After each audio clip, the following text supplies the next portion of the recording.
poshest gardening show in the world. Yes, but a couple of 100 miles away, up the M6, some very different but no less passionate gardeners are taking a stand of a rather different sort. Meet the A-team, or that's the allotment team to their friends. They're a ragtag collection of eco-warriors, foodies and concerned parents.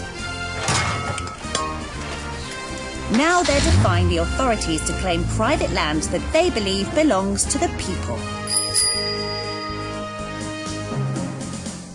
Claiming squatters' rights, these guerrilla gardeners are fighting their local council, who they say are depriving them of land promised for allotments. Well, taking matters into their own hands, they're digging in, determined to clear and cultivate this entire plot of land.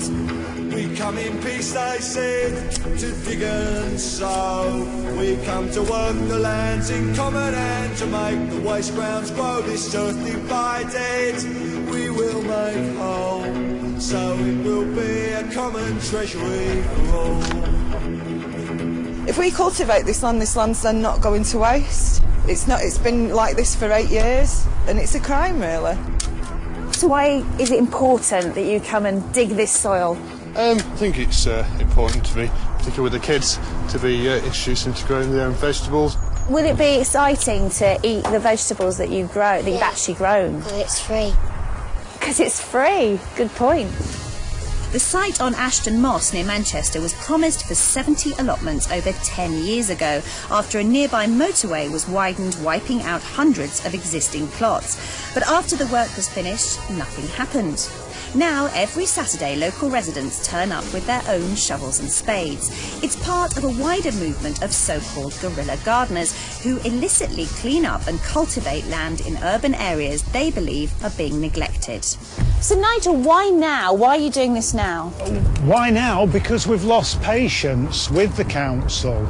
We've been waiting over 7 years. I do think that whoever is responsible for allowing this land to lie undeveloped, uncultivated, is negligent. The land has degraded. That's why we are actually taking positive action to bring the land back into cultivation, and we're improving it. What business do you have bringing heavy machinery up? This is not a few chaps with a few spades, is it? No, what we are doing is showing the landowners and the council that we're serious about cultivating this land.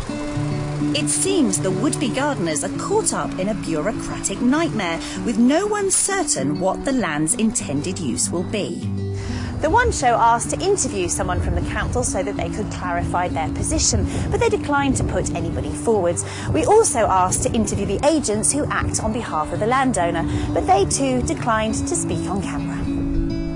The council did tell us they fully support the need to provide allotments in the area, but the site in question is owned by the developers. The landowners told us that negotiations with the council are ongoing, and they were hopeful a positive conclusion would be reached in the short term.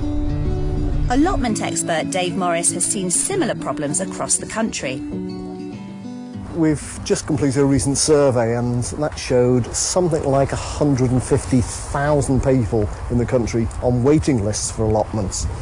If you add to that the fact that over the last 10 years we've lost on 5,000 to 10,000 allotment plots, mainly to development where they've been sold off. So what's your take on what's going on here? What needs to happen now is that we get together with the developer and the council and the people here and try and sort it out. Because the trouble is, you see them separately. Developer blames council, council blames developer. You'll make no progress. The residents I've met today are clearly dedicated to what they're doing, but they are, after all, on private land, and this could see them eventually forced off. How would you feel if you did get evicted and all this work was for nothing? Well, it hasn't been for nothing. It's as simple as that, really. We're doing it and we'll continue to do it, and if they kick us off here, then they'll have to kick us off somewhere else, because we're having allotments in Ashton-under-Lyne. And Christine Walkden is here, hiding behind lots of plants. You've hot-footed it over from Chelsea. Now, what do you make of that little film there? I actually think it's fantastic. I think land just laying vacant and not being utilised. You know, we've got hundreds and thousands of people wanting allotments in this country. Yeah. For goodness sake, let's have a bit of common sense. You know, engage with it. If they need it back in 10 years, OK, but if it's going to sit there doing sweet faddy Adams for years, you know, let's use it, give people pleasure, let's have food being produced and utilise the resources instead of just standing there like a tip. Now, good luck to it. Yeah, yeah. What do you make of these statements that gardeners are using too much